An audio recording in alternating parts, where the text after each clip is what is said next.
বন্ধুরা কেমন আছো? আশা করি ভালোই আছো। আমি আজ একটা বেগুন নিয়েছি, বেগুনটাকে তেল মাখিয়ে পুড়িয়ে নিয়েছি, পুড়িয়ে ছাড়িয়ে নিয়ে এসেছি খুব সুন্দর করে। পেঁয়াজগুলো কেটে নিয়েছি, একটা টমেটোও পুড়িয়ে নিয়েছি, কাঁচা লঙ্কা নিয়েছি কুচিয়ে, কটা ধনের পাতা নিয়েছি। সুন্দর করে আমি মাখাবো।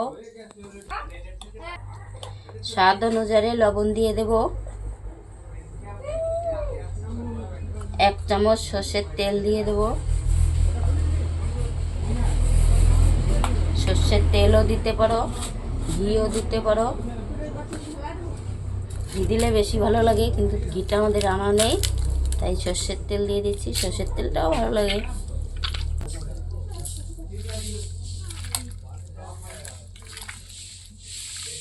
সকালবেলায় গরম ভাত দিয়ে খুব ভালো লাগবে খেতে।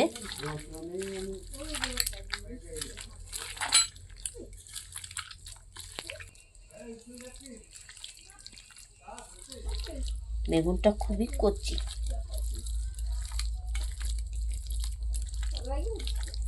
আটা আটা হয়ে গেছে, ভালো লাগবে খেতে।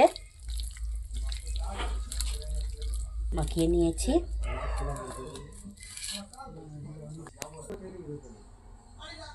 বেগুন পোড়া এরকম করে মাখিয়ে খেয়ে দেখো, ভালো লাগলে লাইক কমেন্ট শেয়ার করো।